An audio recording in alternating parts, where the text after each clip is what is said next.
Is he out there?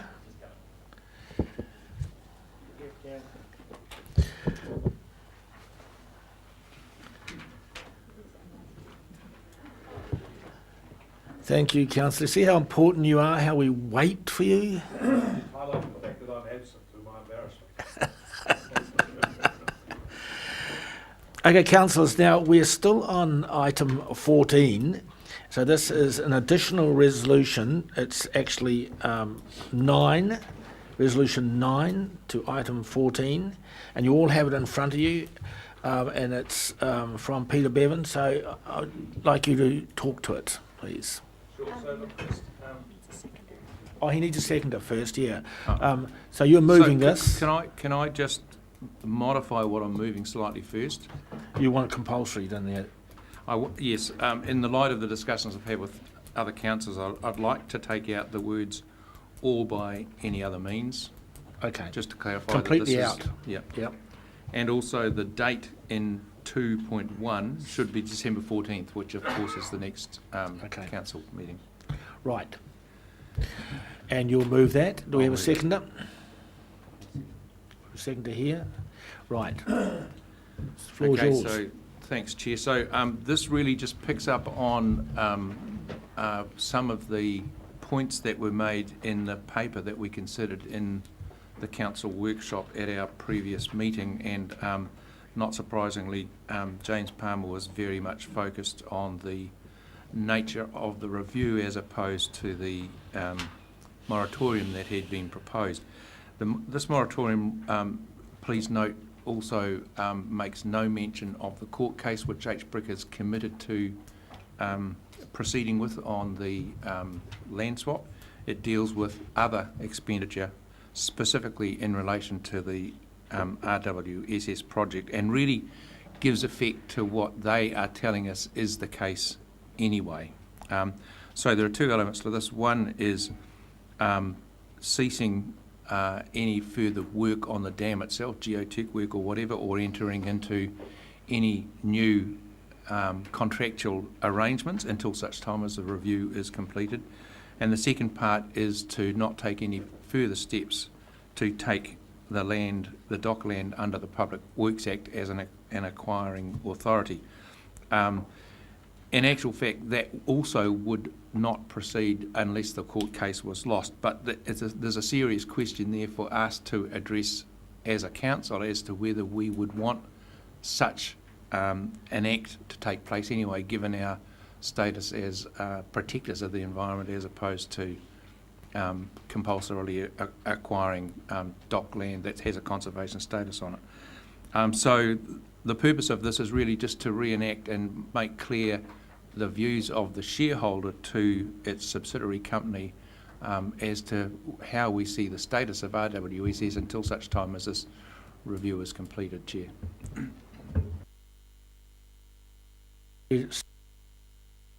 Mr. Chair, other than to comment that effectively we've already had that discussion about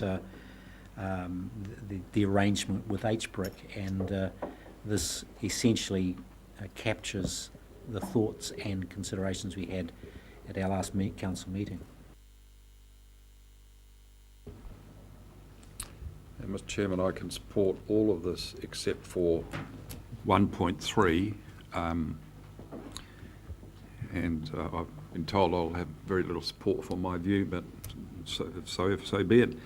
I just don't believe that we should be limiting our options, nor should we be crossing over the possible intent of central government, who are our masters and who are involved alongside with us in partnership in this project, should it proceed.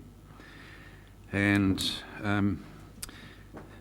the Public Works Act is not something to be considered anathema. New Zealand was built on the Public Works Act. It has checks and balances and fairness in it, and review capabilities. So I'm speaking against 1.3 but supporting 1.2 and 1.1, 1.2 and 2. Thank you, Chair. I have thought about this, read it, talked to the mover about it, but I actually can't support any of it on the basis that, you know, a request from the shareholder to do something is basically an instruction. And, you know, any director worth his salt has got to be careful that they don't have their the shareholder coming in and becoming deemed directors over the top with instructions. So, quite simply, I can't support this. I support this because historically there have been any number of occasions where the chairman of HBRC or former chairman of HBRC has come before us and said, "Councillors, you have instructed me to get this dam over the line. That's what we've been asked to do, and we will use every bit of our intellectual and other energy to make that happen."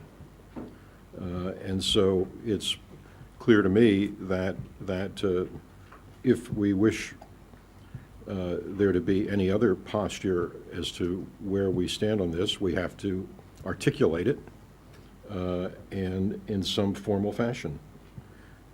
So simply having announcing that we're having a cup of tea doesn't do that. It simply says we're taking advantage of some fortuitous timing because of the legal situation to better inform ourselves about this, but it in no way constrains in any formal way what HBRC might choose to do in the interim. 1.3 only comes into effect, would only have any relevance if either the Supreme Court chose not to hear the appeal, or on hearing the appeal supported the forest and bird position.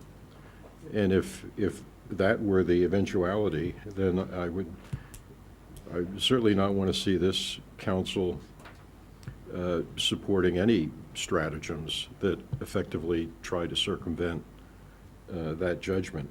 So I'd be actually happy with the original wording or any other means, but I can understand concerns about that. So I think this is a necessary step for us to take.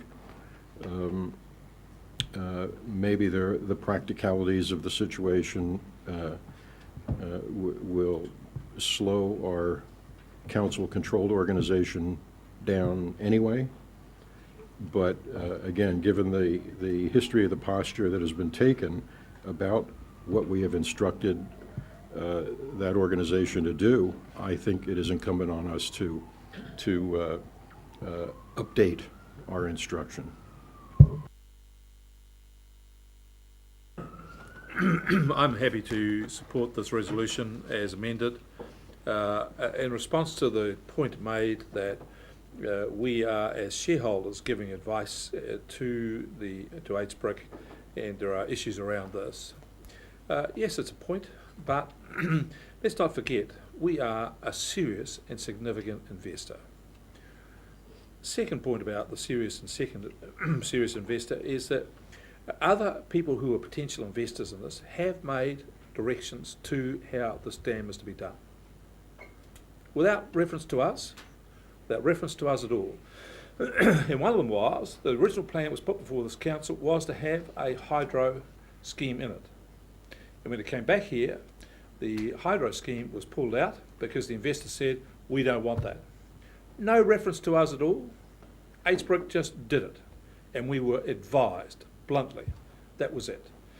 Now, someone hasn't put a goddamn cent into this. Not 1 cent had they put into this. And yet they were making significant modifications to the proposal that had been signed off by this council. Well, if that's acceptable behaviour by someone who hasn't put a red goddamn cent into it, where this council has put in 20 million, who this council has sponsored this, and whose council is 100% shareholder of this company, who lives here, breathes here, is going to stay here when all this goes over, well then we're entitled to our opinion, and we're entitled to state it loud and clear, and if that's the view of this council, then I think we should say so. I will have no fear or hesitation in being blunt about this. This is what we want, we're elected for this, and we will tell them. And if someone says I'm a deemed director, I'll say take a run and jump. I'm operating as an investor, and as a representative of the investors of this town, I'm entitled to have a view, and that's it. Yeah, to my mind, 9.1 and 9.2 are merely formalising what Dr Pearce advised us was happening at any rate, so I have no difficulty in supporting those two clauses. 9.3, absolutely agree with other comments of other councillors who made the point that this would only come into effect if the Supreme Court decision went in a particular way. But I think it's important that we send a message that we want that to not happen as automatically. I also think this particular resolution, or these two resolutions, something that the public who would heartily endorse. Certainly, I've had significant feedback that they've wanted this step to be taken sooner rather than later. So I'm happy to support this motion.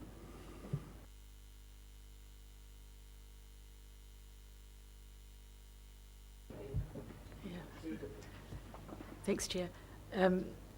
I can't support the recommendation for, from where I'm sitting, the correct pathway to update instructions with our investment company is via the statement of intent, and that's where I'd expect that discussion starts. I also have grave concerns about the stability of HBRC, given that we've just read about the resignation of the chair, and I think that discussions like this should start first face-to-face with the remaining directors, and we need to be building on a relationship with them rather than sending ultimatums such as this, so I won't be supporting it. Thank you.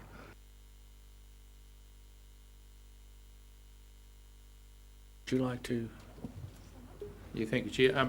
Very little to add other than to say that as Councillor Bailey says, this is really only giving effect in a public way, if you like, to what HBRC have already signalled very clearly to us, that expenditure is essentially on hold, and that there will be no detriment to them by putting a moratorium on them acquiring authority under the I think they call it as acquiring authority. I think it's called under the Public Works Act.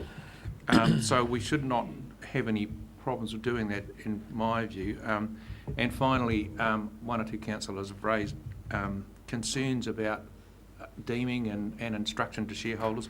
It's very, very clear in this resolution that the implementation of it is subject to consultation with the HBRC board, and if there is a need as a consequence of that to consider their views or to modify the statement of intent, there is every opportunity for us to have another look at that and implement that if necessary at our next council meeting. Okay, I'm going to put the motion, and just to be clear, this is still part of item 14, additional resolution, and so it becomes 9.1, 2 and 3, and then 2.1, 2.2, and the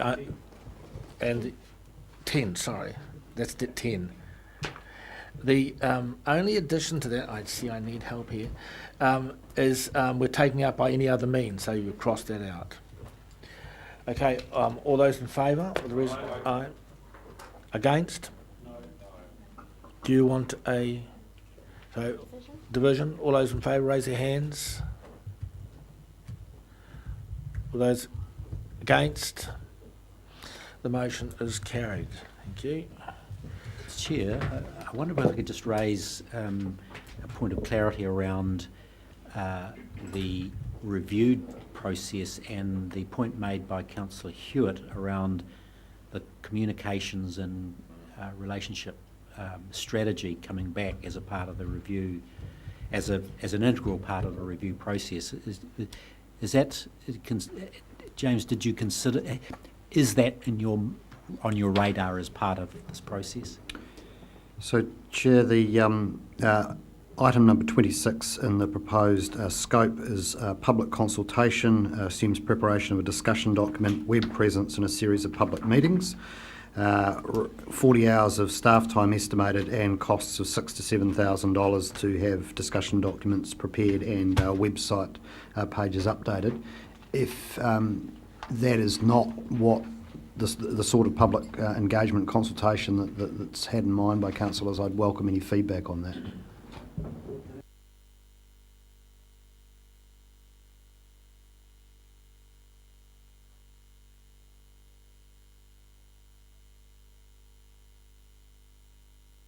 Chairman, Liz and I will deal with this one very quickly. So, You just have to keep noting. just a wee bit of context, the HBRC at various stages in life history has had council directors and has had an independent board, and there's a desire, particularly at this point, to have potentially have council directors back on the board. There is a policy and a process which we're required to have under the Local Government Act and in relation to CCOs.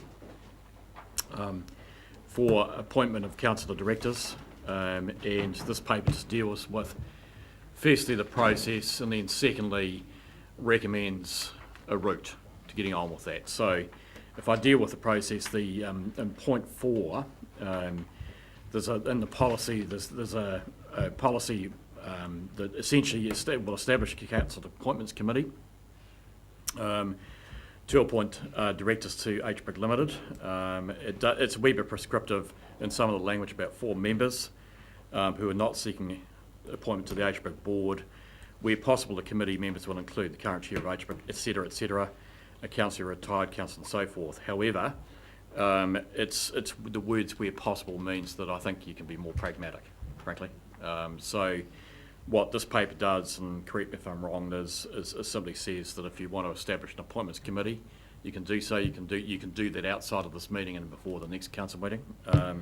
The second point would be that councillors who wish to be considered for director position on the HBRC board would need to nominate themselves, and the practical process is that once the appointments committee is established, we as staff would serve that committee and run the process in terms of nominations, etc. Okay. Can I just clarify one thing? Yeah, You did go say, for you it. said if you wish to establish a council appointments committee, the policy makes it quite clear that you will, if you intend to recommend to council the appointment of council and independent directors, but where you do have the actual discretion is to as Andrew has outlined, as to the makeup of the members of that appointments committee. But the policy anticipates that there will be an appointments committee, and if you choose not to do that, then you need to review the policy before you do anything else. Questions and discussions? Debbie? Thanks, Chair. I'm not sure who would be able to answer this, Liz or Andrew, but what are the consequences of councillor directors on HBRC with future voting, in particular around Ruataniwha, because that was the reason they were removed in the first instance? Oh, do you want to cover that, or as opposed to me? Look under it's certainly my view that those conflicts can be managed, and more to the point, right now there is no particular conflict, because as we all know, the HBRC is in a holding pattern around the RWSS, has been fairly extensively traversed this morning in the various other items. Personally, my advice to the council would be is that it actually is quite a healthy thing to have councillor directors on HBRC, in my opinion. I've always had that view. That's the recommendation I gave to the council when HBRC was set up, and that means there's an integration between the holding company and the council itself, and the holding company at the end of the day is a instrument in delivering the council strategy. So I think that integration is important. What I'd go on further to say is that if needs be, in managing conflict, and if the RWSS got to a point where there were some substantial decisions to be made, it may well be possible to simply locate create the structure for the RWSS underneath the holding company and separate the two issues. So it's manageable. Just a question through you, Chair.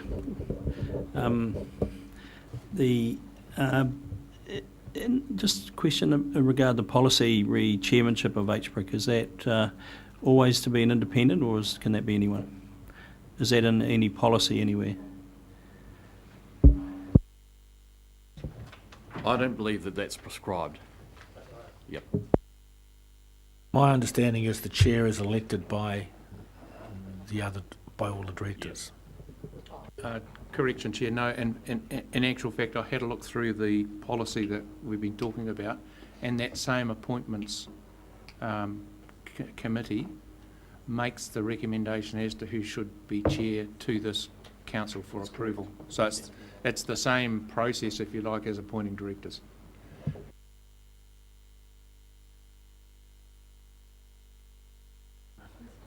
Question? Or comment? So I'm looking for another option to the Council Appointments Committee, and last time we had a look at this, some names became public and then weren't actually successful, and I'm reluctant to see a repeat of that. I think we need to be protecting individuals, and appointments committee individuals. I wonder, can we just go independent?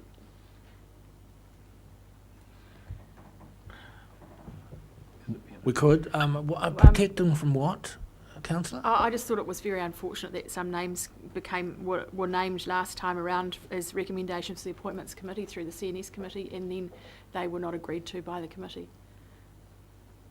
By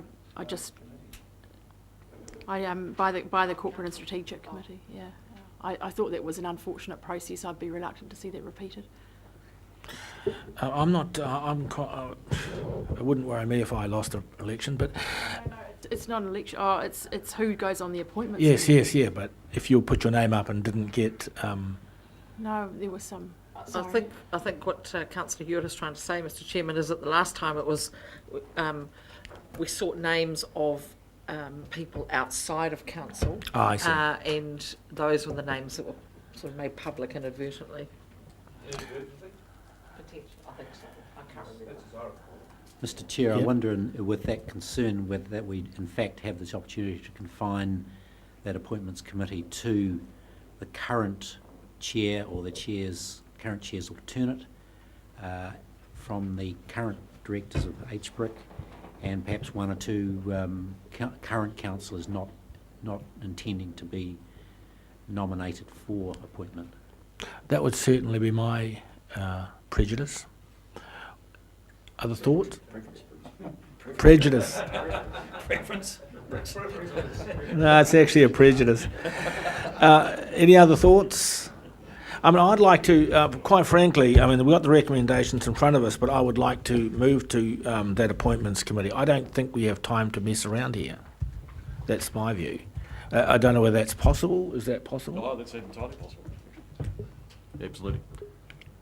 Yeah, so Chair, I'm conscious of the fact that with the chairman of HBRC standing down, the required quorum for HBRC is 3, and they'll be down to the 3, and one of the remaining directors, That's right. as I understand it, is not going to be a permanent resident in Hawke's Bay. So we have some issues, in my view, that we have to deal with sooner rather than later, and I support your view that we really need to get on and appoint this appointments committee and get it to develop its criteria for appointments and get nominations from amongst the councillors to repopulate the board of HBRC. So just in that regard, Andrew or Liz, are you able to confirm whether you've had a conversation with the HBRC board about their participation in this process? Yes, I have, and I've got it's one of the HBRC directors that's happy to be appointed to that appointments committee. And we've been notified. I have been notified of that formally by Andrew. So if these recommendations, we could pass these recommendations, but move to do this right now. Why don't you suggest that we add an amendment to the recommendations, like a new 4, which outlines who it is to be on the committee. Chair, there is a problem with that. I think you first have to find out from councillors who is interested in going on the board of HBRC, because those people They have to then step become aside from the ineligible. appointments. Yeah, that's right. That's exactly right. Is that for people who accept nominations for the committee are automatically taking themselves out of the potential to be on the board. So let's do it by Yeah. reverse. Don't do it the other Yeah, way. do it by Turn the reverse. sock inside out. Anna, can we just move straight? Do we have to move these first? I think you move those first, and then you move to Okay. So, okay, Oh, sorry, though, Rex, if you just. yeah, there's a confusion in there. There's a isn't there? confusion around 3, so, Yeah. so how about, Liz, you might have to help me out with the process here. Doing the process Passing it down. yeah, when I get mixed up on the process, it's always good to have Liz beside me. Or Leanne beside me. So Well, you I see, think- there's a confusion in No, 3. So what the chair wants to do is effectively get the Appointments committee. Appointments committee established in this agenda item today, right? And we need to help that process. Okay. That's the, So I think that's the challenge. That's right. Can just respect, I think that's relatively easy. yes. Item 2, the composition of the appointments committee, 2B, and then before we put the resolution, Yeah. we then, you, Chair, call for nominations for the council appointees on the committee. We decide who those names are, and then we simply populate 2 of those names, and then go on from there to say, you know the name of the person who's likely to be the HBRC person, or we put that in, and then the deal is done. So we have 3 in total, including the HBRC person. We want four. There's actually got to be one before that. You've got to actually agree that the composition of the appointments committee is X, and X will be One HBRC. a director of HBRC Limited and up to 3 councillors. So Let's I think do that's that. the first thing that you have to do, if that's what you've agreed. Can we Or get that in? Oh, here she goes. She's moving in front of us. Committee is hardly independent. 3 councillors.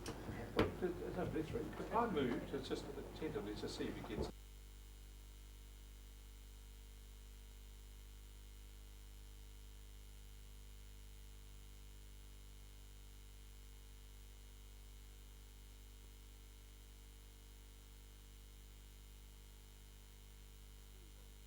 Actual policy says that committee will be comprised of 4 members, so I think let's make it 3.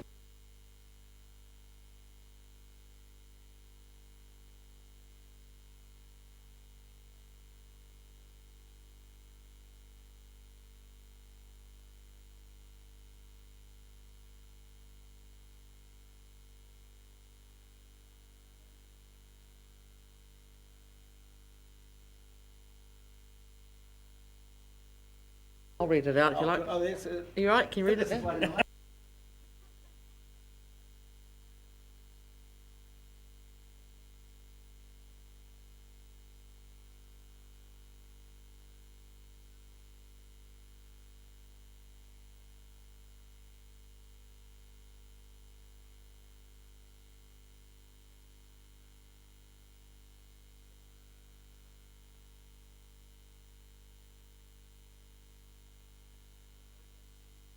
That, do you have any discussion on that? Put it? Okay, we're moving the motion as is on the wall there. All those in favour? Aye. Against? It's carried. So I want to move to that then. We have, I guess, people want to put up their names. I want to put up my own name for the appointments committee. So and we'll take a vote if we have more than 3. I'll put myself up, Chair. Paul Bailey put himself up. Alan will put his name up. So, It's a very fine panel.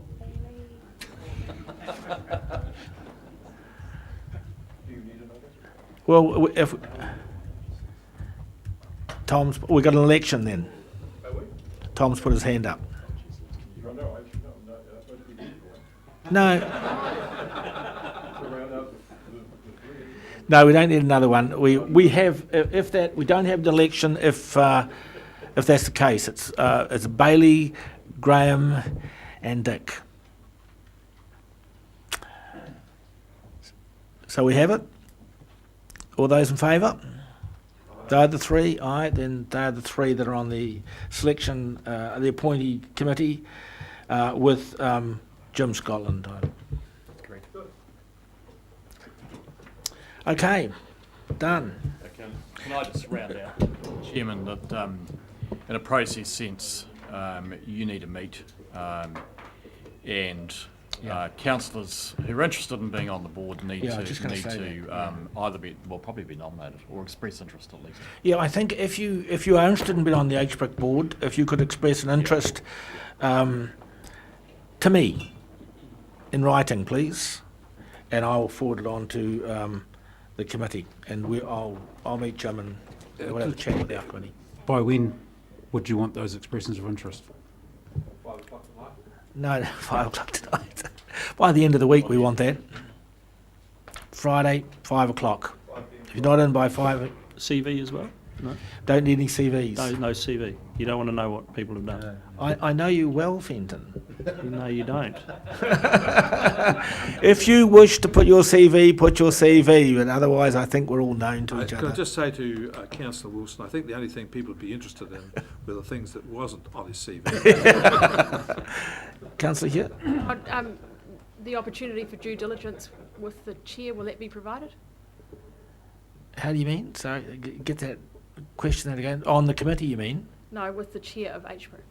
Well, you know, potential directors do due diligence, so I'm asking for the opportunity.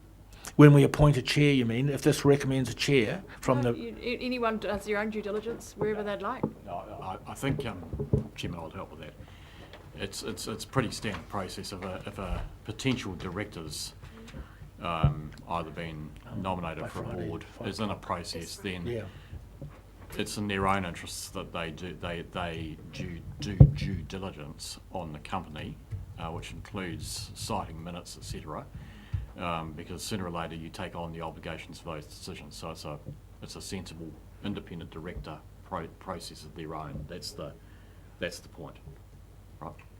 Because you are, and that is a serious point. Anybody that goes onto that board will be directors, and there's a set of responsibilities that need to be taken. Oh, I see what the question. Yeah, those directors need to do due diligence on the company. HBRC. They do. Yeah, That's right. absolutely. Yeah, They so- need to. Need to understand what they get themselves into. Yep. Yes, so Chair, one other point. We haven't actually said in the resolutions we've passed how many councillor directors we wish to appoint to HBRC. And we haven't set a date for the appointments committee to come back to us with their recommendations. Well, we have said by 5 o'clock Friday we will have everyone will expressions of interest in. The committee will meet and make a decision on those expression of interests. So it's your expectation that that committee will be able to come back to Before the end of the council on following the week. 14th of December. Absolutely. Okay. Absolutely. Mr Chairman, can I just clarify that the policy does require that any candidate for directorship needs to be interviewed? That's Yeah. what the policy states that. So we'll have little interviews with any of you. Probably be in a cafe in Havelock North. We'll check out Scotland's favourite cafe. Okay. Well, that's the end of that. And that's the process. And we intend to come back to council. That committee will come back to council on the 14th. We can have 2 or 3, and the committee will make a... That's fine. The committee can make the call. Yeah. Make a recommendation to us. The I think from memory, HBRC's board allows for 6, maybe 7 directors. Yeah. So you're right there, within reason, provided you don't stick with every other councillor on it. Right. Okay. Item 16, feedlots. Sorry, could I just, before you get off that, is it contemplated that the councillor directors will be remunerated or not? That's something we need to talk about. They were previously, weren't they? No. They weren't? No. Okay. They weren't remunerated.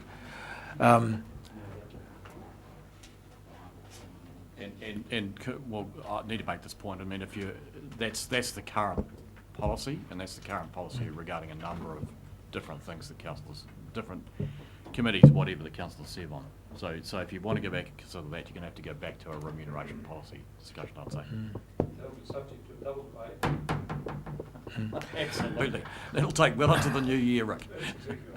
But just on that subject, so you've got an answer to that, currently no. But just on that, I am quite concerned that certain councillors do a lot of work and don't get remunerated properly for, and it's not sustainable, that kind of thing. Also, travel. We have councillors who live a long way away, and they often have issues recovering costs, and those are some of the things that we actually do need to address as a council going forward. It's not on the table right now, but I just want to highlight that that is an issue in my mind. So we're going to item 16, feedlots compliance. I've already spoken to the media about this. I hope I got